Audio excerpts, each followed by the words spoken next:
Yeah, thanks, Jeremy. It's great to be on your session here, and I hope we can have a little adventure into EBM and maybe all gain from it. I'll often gain as much as the people that I'm talking to from these sessions.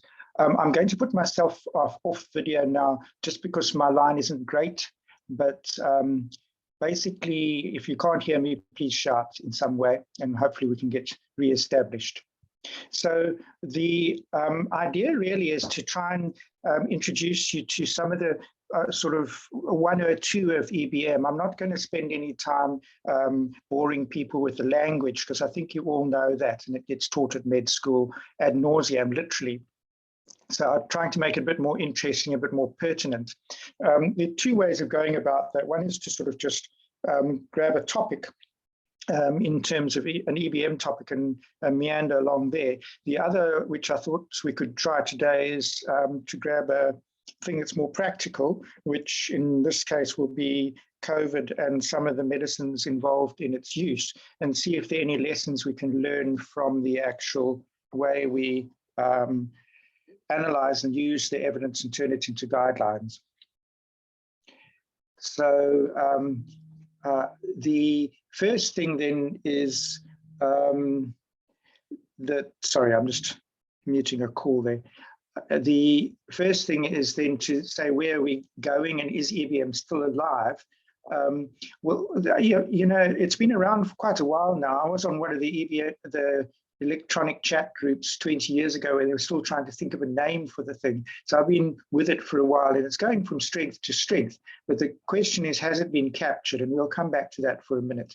The map on the right is from COVID NMA, which is just a reflection. It's getting denser and denser now, with those stripes indicating the number of collaborative trials that have been going on over the last 2 years. And it's quite impressive to see how just one disease can get so much scientific interest going. And the idea then is to pop into a few sort of evidence potholes and see if we can find anything of educational value to us there. And basically, it's about 1 or 2 slides on finding and selecting evidence, which is where everybody rolls their eyes and says, oh, we know this, to reading individual studies and a bit about evidence synthesis. And then what I thought might be interesting is some meta-evidence, some empiric evidence about some of the EBM issues that you were taught, but that, you know, you were given on face value and not necessarily had much empiric evidence that they were true. And we can end off with a little thing about whether we practice what we preach. So we'll start then by, in January 2021, this was a PowerPoint presentation that was doing the rounds. Anybody in COVID and ivermectin and the world in general could get their little paws on this thing and have a look at this PowerPoint presentation by Dr. Andrew Hill from Liverpool.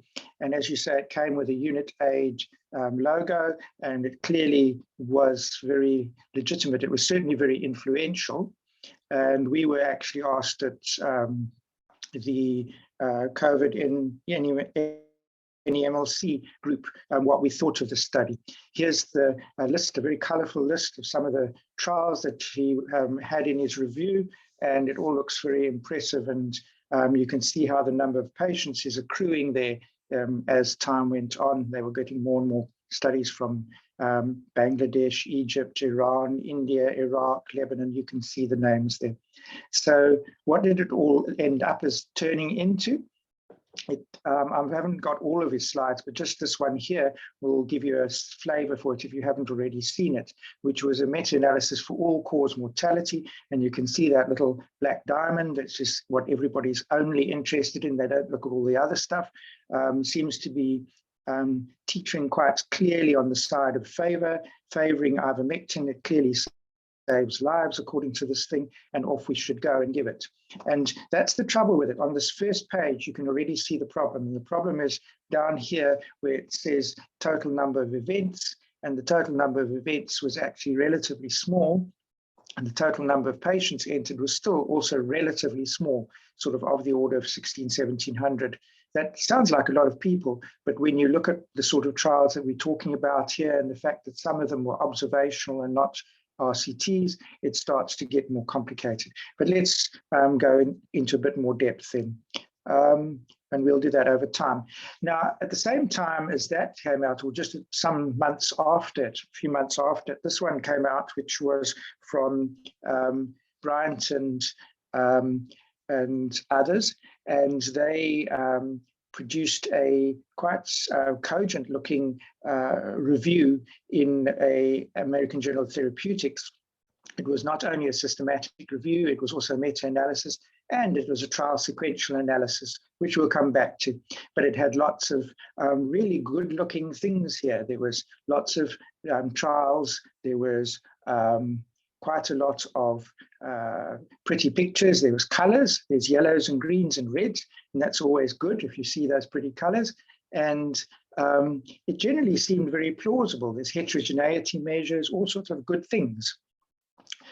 The next slide perhaps portrays my feeling about this more clearly, but before we go there, I just want to, sorry, this slide slipped in between. This is also from their paper, and that thing on the top left is a trial sequential analysis. I've been playing with those for the last decade now. They're quite fun, but the bottom line of it is that they are extremely sensitive to junk in, junk out. So what you put in is going to be a very capable of making you produce whatever plot you actually want to produce, sadly. It's a useful technique, but you have to be very open and honest about it, which they were. And they produced 4 of these trial sequential analysis, all except one of which suggested that the answer was in already on ivermectin. And at the bottom, they also produced a funnel plot, which is another toy of ours, where you look at trials and place them effect size versus size of the trial, basically, and the bigger trial should be at the top, and that should cluster symmetrically. If there's publication bias, you'll find a hole in the one side where there's a bite out of all the trials that weren't published, and I'll come back to that also. But again, it's plausibly symmetrical, not necessarily so, but they said it was. And that's the end result of this thing. I accessed this yesterday just for fun. It's still up there. This is Ivermeta, which is a website you can go to. And there they literally put everything into a fruit salad. So every single trial that has the word ivermectin in it and COVID in it has been dumped into their particular software package, and it comes out with a pretty sort of thing look like you see on the right. And my approach to that is like the picture you see on the left. If you've got a power tool, you can do anything. Whether what you're doing is particularly sensible is really what we're now going to discuss. Okay, and to end this sort of scenic tour of the beginning of this whole thing, Andrew Hill has now come up with another paper where he says, oopsie, his original publication and this thing are now different. And what he's basically saying here, that was a PowerPoint in this paper, he was looking at some of the issues around the ivermectin data, again looking at survival, and again showing that if you take everything that is like that previous ivermectin forest plot and bung it all together and just close your eyes, you'll get a bar like that one on the left, the red one. And as you start to be a little bit selective, things start to get more interesting. If you exclude the fraudulent studies only, leaving in the high risk of bias studies, you already start to lose significant. And as soon as you exclude the high risk studies as well, this effect just melts away. And that's a pretty colorful way of showing it. And it came out about a month ago. We did the same thing, Jeremy and I and the members of the NEMLC COVID group. We published this in the SAMJ last year, which essentially says the same thing. There at the top, you see the Bryant meta-analysis endpoints, the final endpoint for mortality again. If you remove the studies at high risk of bias, it just smears it out slightly. The effect size stays roughly the same, but then when you remove studies with an active comparator, suddenly it twitches across not significant. If you remove only one of the possibly fraudulent studies, it's clearly no longer significant. If you add in one of the more recent studies that those earlier ones had left out, we got our diamond almost on the middle then. The Cochrane review had hardly any studies in it and has an enormously wide confidence interval because of that. But again, both of those last two last 3 points really point away from there being this magnificent effect. So how could it be with all these wonderful toys that we could come up with stuff that really perhaps isn't that true? And before we go there, I just want to detour very quickly into John Ionides' studies, papers. He's written a lot about clinical epidemiology. He's probably one of the leading thinkers in the field, but he wrote a paper about evidence-based medicine being captured by industry and others. And then this was his sort of reflection on that. And it's quite a fun paper to read. And essentially what he's saying basically is that the tools of clinical epi and EBM are there for anybody to use. It's how we use them that matters, not the tools themselves that are at fault. EBM is very vulnerable to this. It's easy for anybody to make an opinion about an immature and evolving evidence-based, and because of the constraints of well-done EBM, you basically have to say, well, the evidence is weak, we don't know. If somebody else says, I've looked at the evidence and I do know, it actually is a sort of unbalanced scenario, but an unthinking, sort of not particularly careful listener may think that the one without cautions is probably more true, unfortunately, and that's one of its vulnerabilities. We also get stuck because of our need for doing things quickly, and that really is something we've learned during COVID, that we can work a whole lot faster than we thought we could. And I don't think I'll ever be going back to that speed of taking a year to do a critical appraisal, systematic review. Now that we can show that we can do them as almost living entities.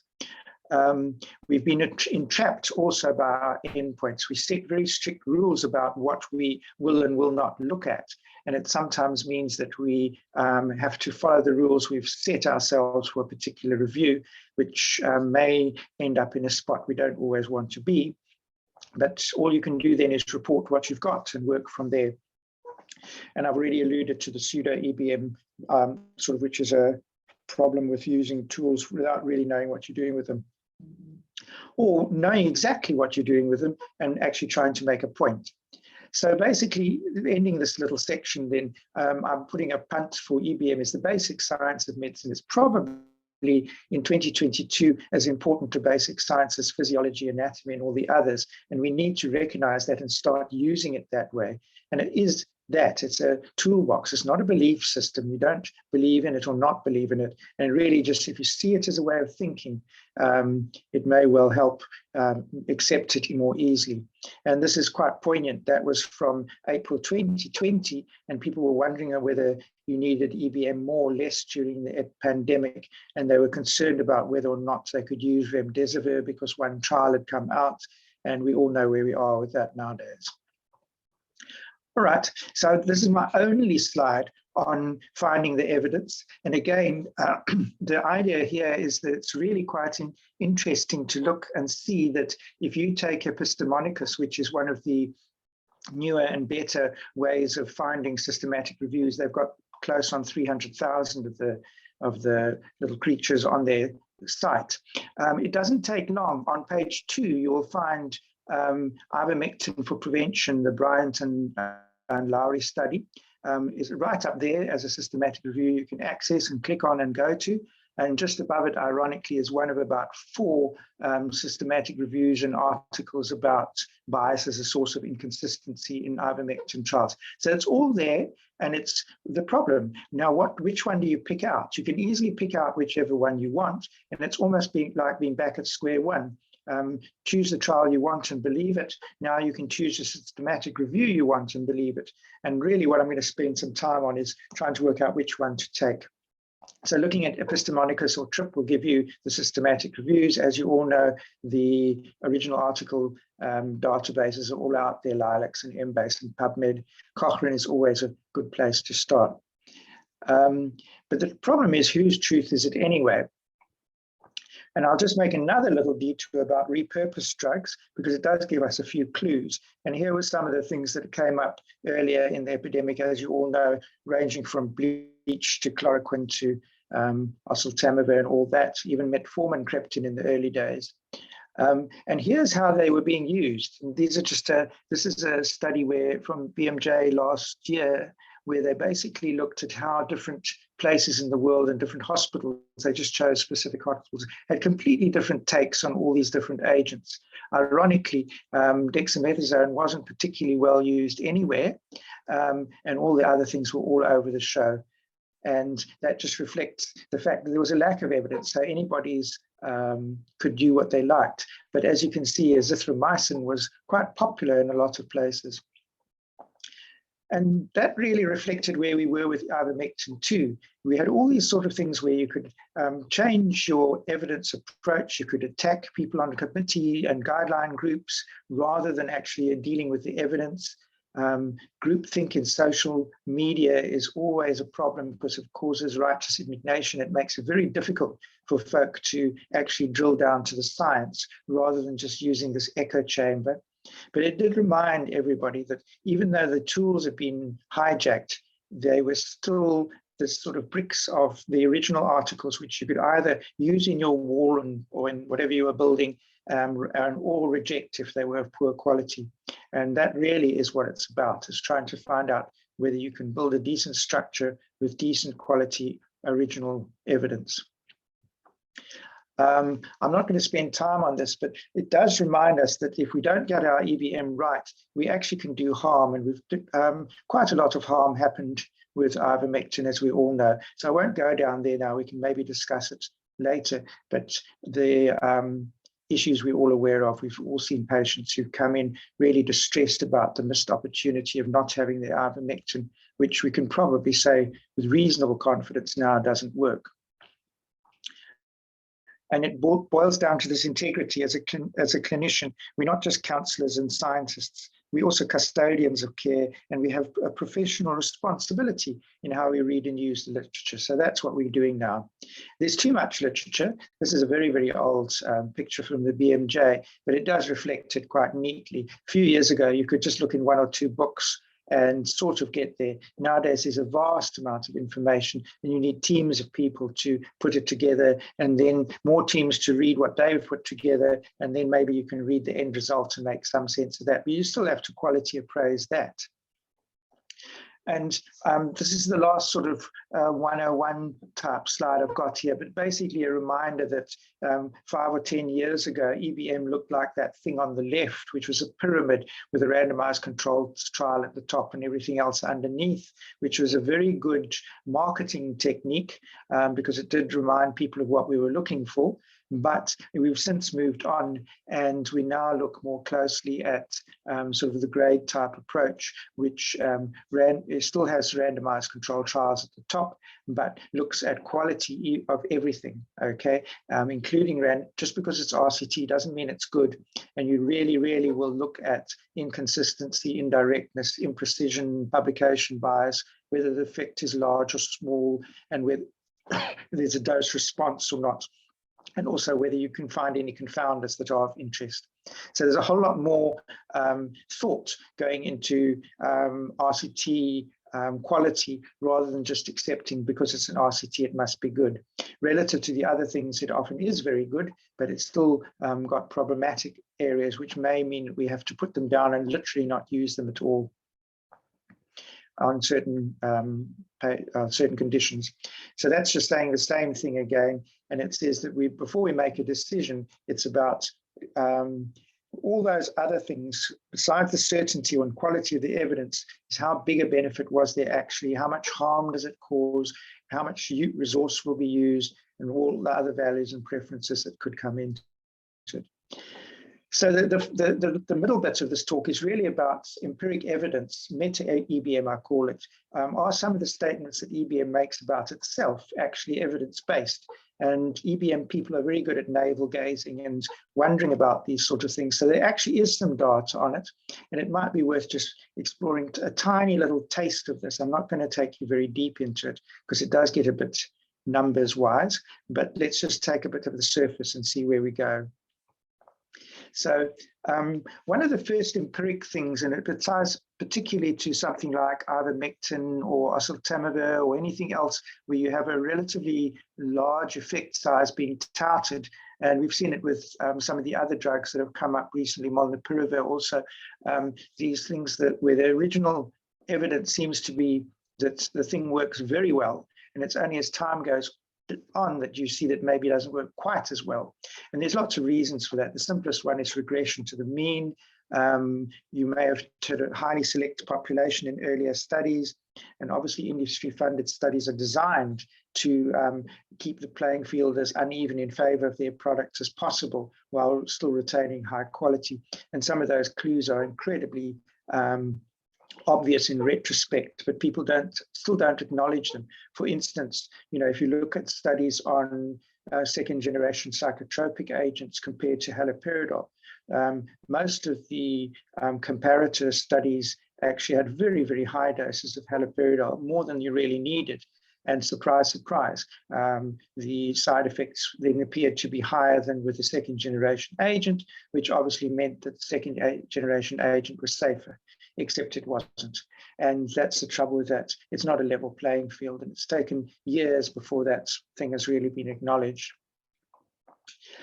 So the things we look at for the trial quality, this is, I think, known to everybody, so I won't spend long on it. It's randomization, allocation, concealment, which is not the same thing as blinding. Remember that allocation concealment is about choosing which group they go into, either control group or the treatment group, and making sure that that can't be tweaked. And it can be if you've got envelopes. And a study that was done on an epidemiologist conference some years ago, some dudes walked around with clipboards and actually asked these guys who feel very strongly about it how often they JIPO'd the concealment, allocation concealment, and it was startling how high that number was. It wasn't 1 or 2%, it was in the 30, 40, 50%. So, these things do happen even in well-conducted areas. So making sure it can't happen is really the only way forward, and mostly that's done with computerized allocation regimens now.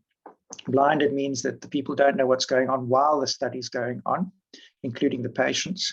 And obviously loss to follow-up is really important, as is intention to treat analysis. You can't just analyze the group you like. You must analyze the group you intended to treat, because those are the ones you'll treat in the future. So I don't really want to go into this slide anymore because it's just saying the same thing again.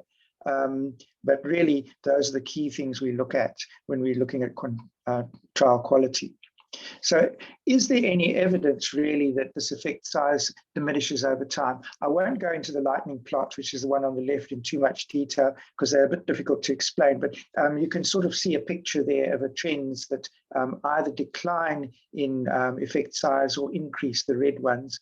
And so there is a sort of suggestion that effect size don't stay constant, they do change over time.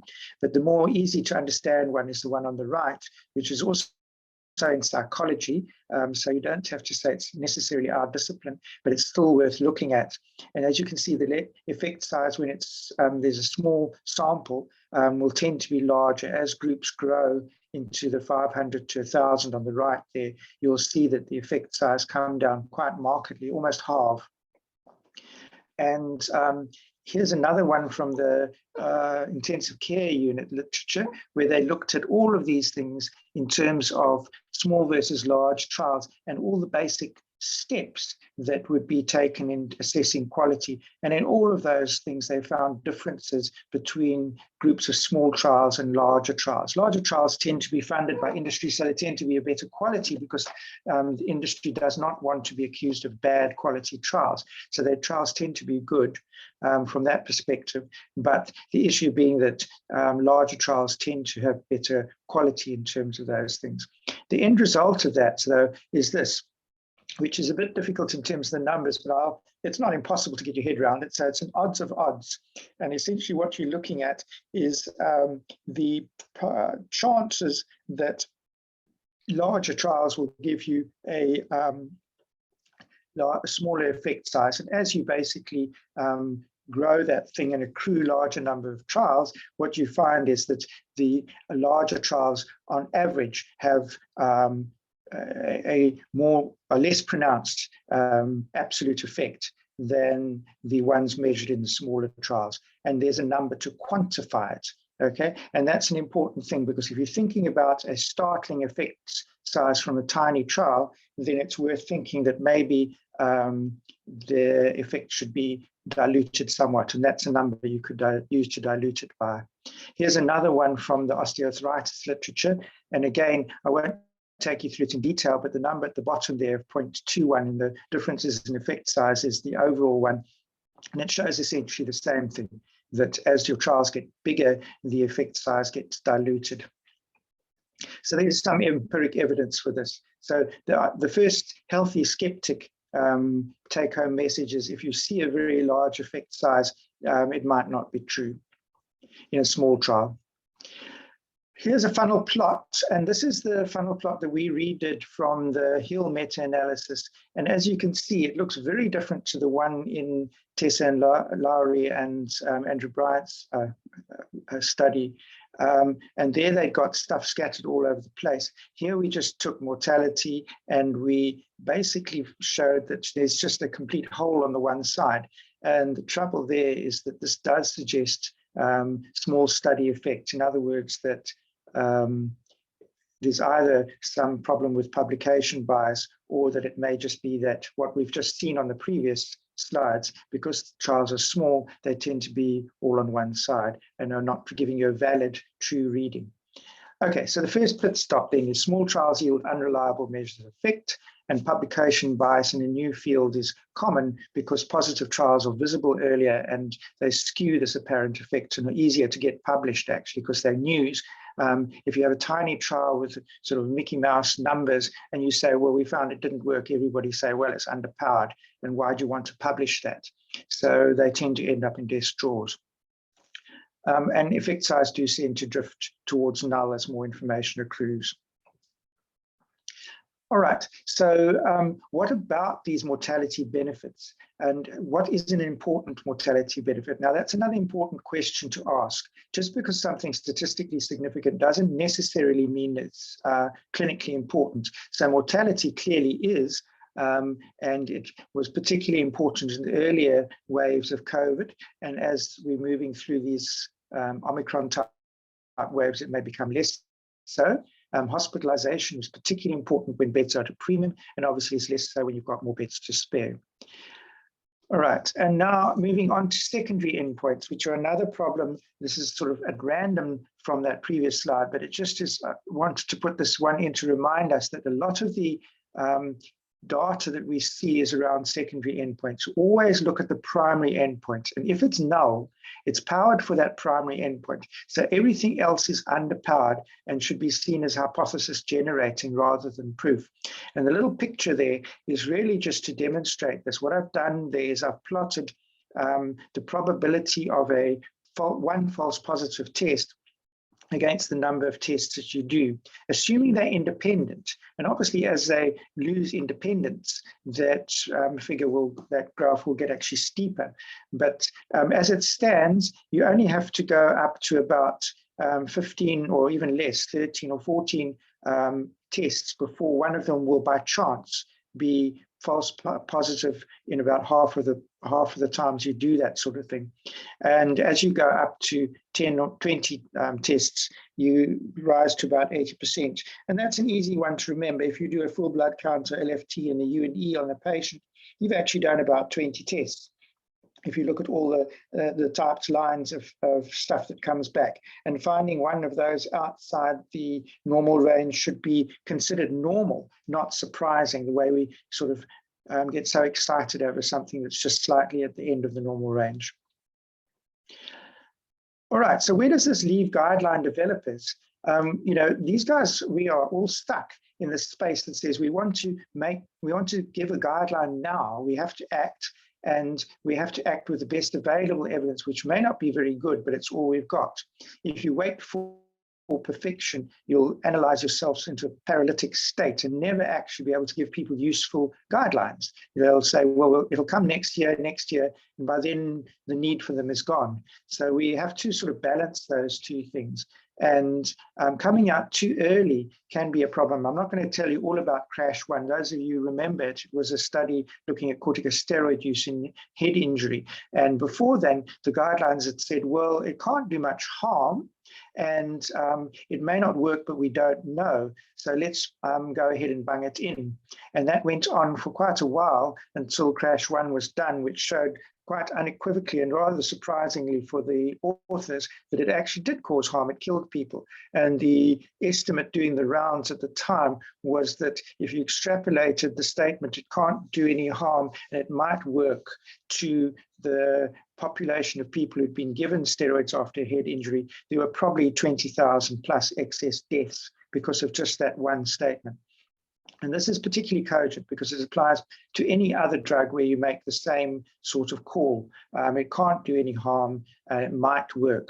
It can also, until you know whether it works, you also don't know whether it does harm in that particular condition. You need the studies in that particular condition. You can't extrapolate. So I'm just going to go into another little corner here, which is a bit dark, but I think it's worth a visit because it's an area that isn't often talked about. And I'll start off with ghostwriting, which is something that perhaps doesn't come up very commonly in talks about EBM, but it's quite important because it also has ramifications for how we believe the literature. So if you look at the top left, that's from Annals, and it came out in the early 2000s, and it basically was a ghostwritten article. The author, the first author, Jeffrey Liss, has admitted subsequently that the company sent him a thing and he just signed it off. But the bottom line of that was, this was talking about rofecoxib and naproxen in the treatment of osteoarthritis, and it ignored the issues around ischemic heart disease as a late complication of this thing. And again, anybody can do these sums, but it is possible there were as many as 40,000 excess deaths because of a belief that you couldn't do harm and it would do short-term good to stop people having bleeding ulcers. And this subject is not really particularly well explored. That study on the right there is from Law and Bioscience, quite recently actually, where people look at the potential legal responses to medical ghostwriting. And there's a whole issue around it. I mean, I was just faced with one literally at the end of last week, where I was presented yet again with a review on a product that I've literally seen for the first time in 2014, with the apparently authored by two august members of an academic community as a new article, even though it's been floating around in South Africa for a good 6 to 8 years now, and I've seen 4 or 5 versions of it, all with academics' names put on the top of it, but it's actually a product motivation from a company. So it's still happening. There's another issue that's worth just talking about, and that is key opinion leaders. This doesn't apply so much to a drug like ivermectin, but it is an important concept. I mean, there are key opinion leader websites. You can rent one. Okay, and companies will help you find key opinion leaders who will help you sell your product. And there's a whole field around becoming a key opinion leader and how it's done. But it's important to remember that it's a marketing strategy. And sometimes, what you think you're hearing from a very persuasive authority may not in fact be that. And also medical textbooks. This was in BMJ a couple of years ago. I'm sure many of you saw it, but the bottom line of it was undisclosed conflict of interest amongst biomedical textbook authors. There's a couple of different versions of the same sort of work done. Here's one. It's looking really at textbook publications in Harrison's, for instance, have a patent, okay? In other words, that they can get money or they could potentially earn more money if something that they say works in a chapter in Harrison's actually leads to increased sales. And as you can see, infectious disease specialists weren't left out of the equation either, although cardiologists and oncologists were at the top of the pops. And this figure here is quite interesting because it's looking at the amount of compensation these guys were getting from industry. And they were still writing, apparently, articles in Harrison's without any declaration of conflicts of interest. And as you can see, those numbers are quite eye-poppingly large. Then the final thing is stuff that's retracted, and we're going to loop neatly now back to ivermectin. But this is about an old slide, but it shows that this has been going on for a long time and it's not getting better. Studies that have to be withdrawn because they are found to be fraudulent. So here's Algazar, which I'm sure you all have heard about. This was one of the early studies on ivermectin, and some guys did some sort of detective work and found that there was a study which was one of the key ones used in some of the meta-analyses actually probably didn't exist. The patients were probably made up. It's been withdrawn. The authors said, no, it was just really people were being too critical, and they'd come and explain it all. They've had plenty of time to do so, and we're still waiting. So I suspect it may well not come back to us in any usable form. And then this is another one. This is NAE, which actually is published. It's in the Asian Pacific Journal of Tropical Medicine, and it's published with some of the errors still in it, which is always a little disconcerting. So if you look, I'll show it on the next slide here. Firstly, the control group, 46% of them were PCR negative for COVID, whereas in the ivermectin group, only 20% were PCR negative. Now that's imbalanced. What it means is anybody's guess, but it shows that the randomization was not quite up to scratch. But even more entertaining is this issue of these readings here, which if you look at, these are medians, 80 with a interquartile range of 80 to 80, which by definition means that exactly half of their patients had a diastolic blood pressure of 80, which is obviously problematic and should have been picked up by a reviewer. I'm not going to spend long on this, but this is basically, again, looking at clinical versus statistical significance. I'll put this up. This is an old study on antidepressants, really just to show this pretty picture. And this pretty picture shows that a lot of these studies showing noise, differences between the red dots and the gray dots, okay, will be published as a paper. And yet it's only when you get into the green zone, this tiny zone with these very small number of studies, that you get anything that psychiatrists were prepared to acknowledge was a clinically significant difference in outcomes. And it's disconcerting that most of the work didn't show clinically significant difference. Only some of it did. We had to be very depressed before an antidepressant helped. And now I'm nearly finished now, but I just want to cruise through a couple of other things. Surrogate endpoints and survival in oncology. Again, surrogate endpoints are scary. They don't always take us where we think they will.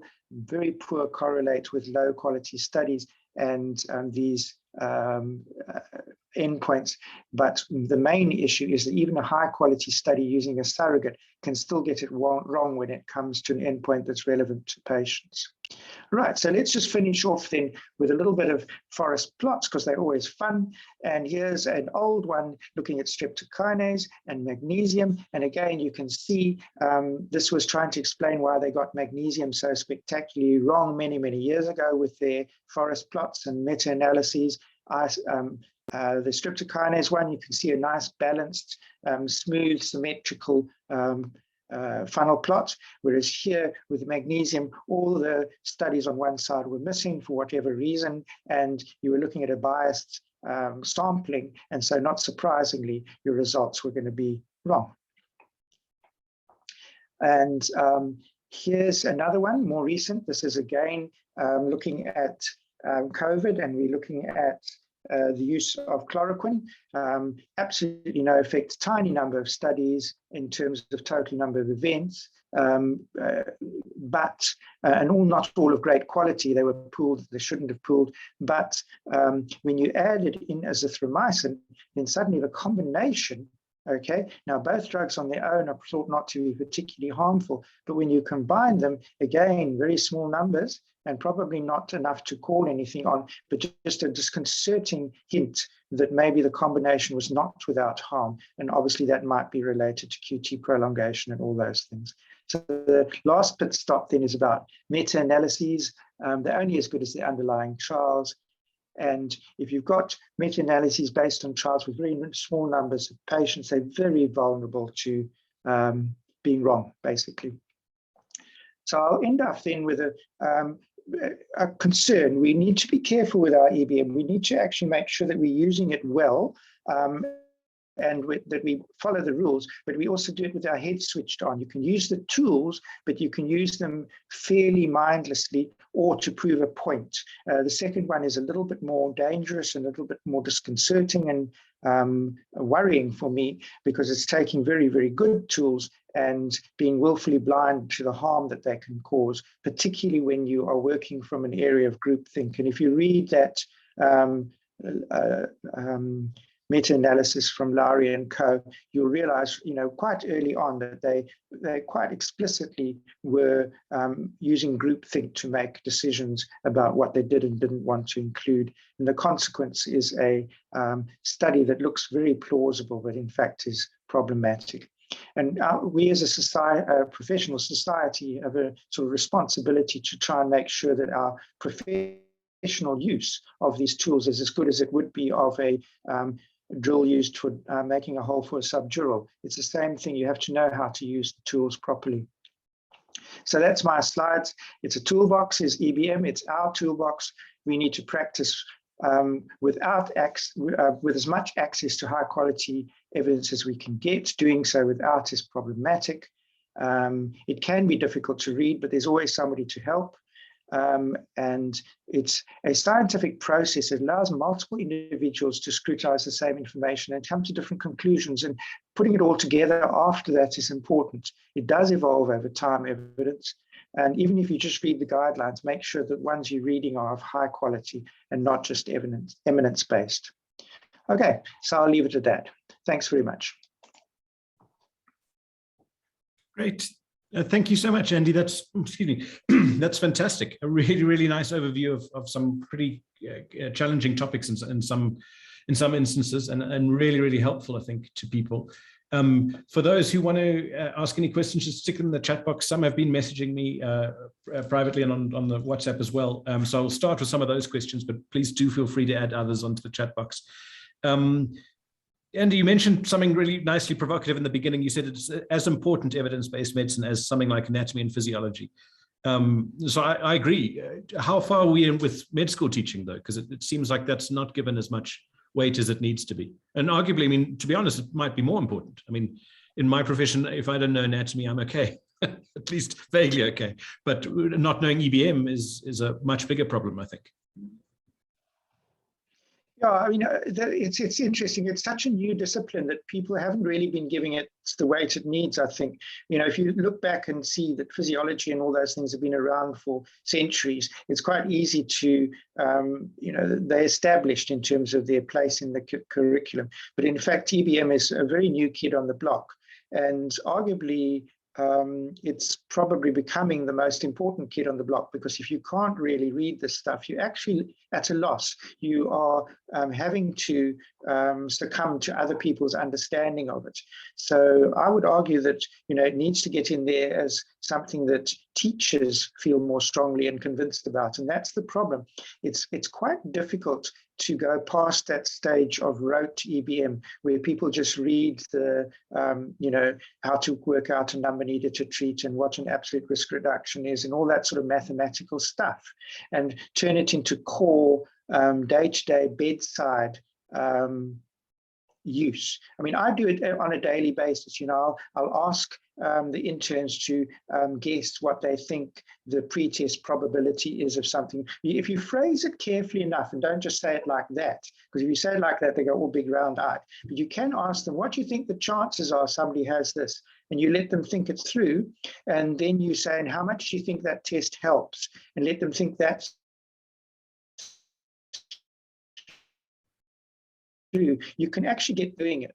And if they do it a few times, what I find fascinating is that they start to get it right. In other words, their guesses get more and more accurate and more founded. So after a while, then you say, and what do you think the probability of TB is in this guy who's clubbed and 70 years old with a pleural effusion? Suddenly they're guessing right, which means that when they get back negative cytology, they don't immediately assume it's TB. And I think that sort of thing does help, but it does, it's iterative. You have to let people into that space and not feel threatened by it, and not make the numbers make people's brains fizz. And if you do that, you can actually, I mean, I like the idea of using sort of likelihood ratios and turning them into a jump in probability rather than expecting people to work it out. So those are very easy steps. I don't care whether the post-test probability is 65 or 60. If I've moved it from 40 to 60 just by doing one test, and I know the likelihood ratio, I'll tell people that. I won't tell them the numbers behind it. Yeah, fascinating. And do you think, I mean, are you happy with the pace that South African universities are moving towards this? Or are we lagging in? I mean, obviously there may be variance across universities potentially too, but do you think this is a kind of, it's headed in the right direction at the right sort of pace, or do you think the universities need to do a lot more? We're talking undergraduate level for physicians and doctors. Yeah, now I think if you put your finger on it, Jeremy, it is about undergraduate. If you can't get it right at undergraduate, then it doesn't ever get right later. And I don't think we're doing anything like enough. It's in the syllabuses, but it's not at the bedside. And until it gets to the bedside, it's not going to be used. I mean, you have to have people critically appraising articles and talking about why that article, although it was in New England, was junk. And being able to say article New England and junk in the same sentence is what EBM is about. And I've had conversations where members of varsities very close to you, in fact, your varsity, have actually gone apoplectic when I've said that just because it's published in New England doesn't mean it's a good article, because they really, really, really thought it must be. And, it's that concept that the article is good as the, criteria. It's not as good as where it was published or who said it, that is so important. Mm. And I mean, I think for me and probably for you too, one of the things about the COVID epidemic in the last 2 years is it's a very harsh spotlight. It really does shine a lot of light on society in every way, and to sort of see where the fault lines are. And I think what surprised me to some degree was the lack of good kind of evidence-based, well, enough people with enough evidence-based kind of nous across the country. And we seem to be sort of flying by the seat of our pants, apparently, because when this big epidemic came, we struggled a lot in terms of good sort of opinion leaders getting it right. I mean, I don't know if your experience was different in your part of the world, but we struggled here certainly a lot.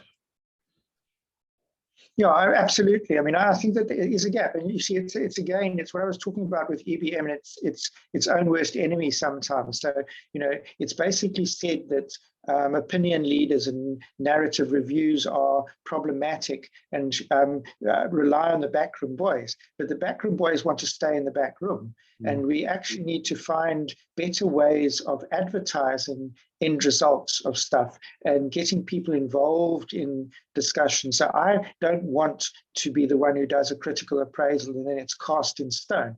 I want to write it and have somebody come to me and say, hey, but you didn't read that properly, and this is actually so like that. And have that conversation about it, because then it turns that article from being a little thing that you toss across a room from one, and I've seen that too, particularly, I'm sure you have, where people toss articles across the room and say, and that one in JAMA said, and that one in CID said, and everybody nods, but nobody ever unpacks it. And unless you can unpack it and have a conversation about the problems of the article, you're not doing EBM.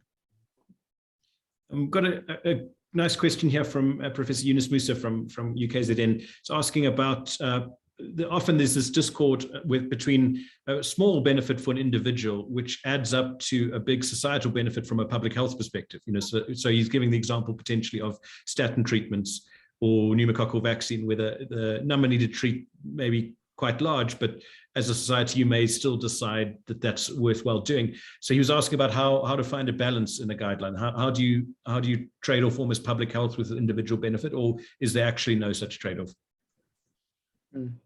I think, Jeremy, that's actually a very, very interesting question, and we're very tentatively putting a little thought into that, of whether we actually haven't started to anchor around certain numbers needed to treat an absolute risks in terms of our decision making. And most of our decision making has been about mortality benefits. And it's very interesting to see that those figures seem to be coming in, but we'll have to do a bit more number crunching before we can say anything with certainty, and certainly accrue more numbers. I think the fact that we've got a much cleaner, COVID has given us a much cleaner space to work with in terms of going through a lot of stuff quite quickly, and also is dealing with the same condition. Before it was the oncologist wanted this and the nephrologist wanted that, and their patients were systemically different to everybody else's, even though we all die at some stage. They were somehow sort of, you had to be kind to various groups. So these numbers were difficult to move between silos. I think they should still move because it's basically the same cost effectiveness. It's either, you get your bang for your buck and you get it, but it is a very real issue that EBM has always faced, is turning group benefit into individual benefit. And the bottom line of it is lotto, and all of those things are sort of distributions which have got tails, and the tails are not always symmetrical. So some people will have massive benefits from using some biological, but the majority won't. And if you're trying to look at it in terms of allocating budgets to give something that will benefit one or two people in a tail, whereas the majority will just get nothing from it except side effects, is an important perspective. Mm. And one other issue, so you did mention this in your talk, but I think it's worth just dwelling on because it was a very common question, was this issue of in the uncertain phase of the epidemic, when you just don't have good evidence and everyone agrees you don't have great evidence. What's the harm in trying drugs which we know, which we know are safe, for example? I mean, and the one you gave most usefully in was something like azithromycin or chloroquine. That we know this could kill you, this disease called COVID. We don't have a lot of evidence. So it's kind of, and we, the drug seems pretty safe in general. And it's quite a seductive argument, at least superficially, because I think a lot of people felt a great discomfort with not having anything to give until, we got to steroids a few months into the epidemic. So is there kind of a generic answer? I mean, I guess part of the answer was what you mentioned, that that in a new indication, you don't know how safe these drugs are. Just mute that person. And then, yeah, but it's a new sort of epidemic, but there's also this kind of imbalance between harms and benefits in general with this premium non-neck area, that kind of idea. I don't know if you had other thoughts in general about it. I'm kind of trying to give you skittles to knock down, but it's a very, very common question that we got, certainly.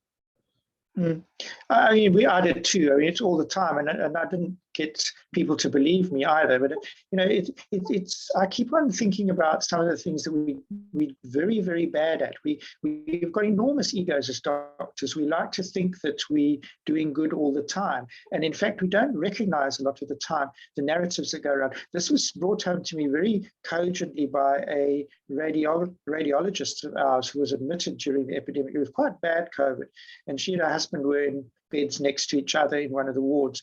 And one day I was visiting her and she said, please, can I stop all this? She didn't use a very polite word. She's a very polite lady, but she was not happy. And she was on, somebody put on vitamin D and all the other porridge that people were using at the height of thing. And I said, yeah, sure. Why do you want? She says, I've got critical hypoxia and I'm in the toilet half the time. And it's really dangerous. I don't like the idea that I have to rely on this business of scuttling across the room. There aren't enough nurses to bring a bedpan. And even bedpans are hypoxic inducing things. Have you ever tried balancing on one when you've got diarrhea and are hypoxic? And her point was that all the stuff for which there was no evidence of efficacy could potentially kill her if she had an hypoxic event. And we don't see that as doctors. We just see, oh, well, vitamin C is safe. You can take a few grams without any harm. Vitamin D, et cetera, et cetera. So I think that's the long-winded answer to it, is that you've got to have the imagination to know what the side effects might be as well before you can say it isn't going to have side effects. And particularly the learning point for me with COVID was those side effects don't have to be immediate. They can be sometime down the line as well. So, everybody says it's safe now, but what about later? And we just don't have data. I mean, there are lots of examples. One of my other favorite examples I've spent too many hours of my life on is hydroxyethyl starch. And the fact that for years and years and years, that was regarded as safe because nobody bothered to count out to 60 days the mortality from the renal injury. Thanks. There's just final question. There's someone who's TB Lab, Bram. I don't know if that's you know, or others, but you've asked about the difference between critiquing evidence in clinical trials versus individual research. I don't know if do you want to just unmute and just fill us in on that, just to if you're able to at least to ask the question. I'm not entirely sure what the thrust is. TB Lab, Bramfontein, if you're able to. Okay, we may not be able to. So the question, I think, is about the difference between some of these approaches that you've used in terms of meta-analyses and whether, you know, how much of that could be applied to individual level trials, isolated trials rather than to meta-analyses. And I guess maybe sort of a broader question would be that for those who are interested and want to sort of to improve their evidence-based medicine even late in the game past undergraduate levels, are there any obvious ways to do it short of actually studying epidemiology? I mean, are there any kind of good entries which you could improve even by 10% by, in your experience, apart from having good people on the ward rounds like yourself to drum it in? I think reading critically is so important, and it doesn't matter whether you're reading an individual controlled trial or an observational study or a systematic review or a guideline. If you just read it with your head switched on with a healthy skepticism. I'm not suggesting people become cynical. There's so much good stuff out there. We've learned so much from a whole bunch of people who've worked very, very hard on all these trials. And as you know yourself, it really is hard work doing the actual trials. But the bottom line of it is that reading it with interest is really what it's about. And you have to be interested and quizzy and a little bit sort of curious about how did that actually work in reality? How did they actually decide which were the bad trials and leave those ones out? All of those things are really what it's about. And I honestly believe it comes just with practicing and practicing. I mean, I didn't realize how much I'd learned myself until probably about 10 years ago. Somebody just literally chucked an article across to me in one of the meetings and said, well, we've found this one and we want to review on it and I said, well, when? Expecting to hear a week or two. And they said, in 10 minutes time. And, you know, at first I thought it was impossible, but in fact, it's actually so easy once you're doing it all the time. It literally becomes like riding a bike. You actually can get most of the critical appraisal done in an article in 10 minutes. But when you first start and are doing it, you know, according to the checklist, it does take half an hour, and it seems a very tedious, boring process. But like anything else, the more you do it in clinical medicine, the easier it gets. You know, when you're listening to a diastolic murmur, you don't actually time it the way you were taught in med school. You just hear it in its mitral stenosis. It comes the same with these things too. There's some things that are pretty obvious. Wonderful.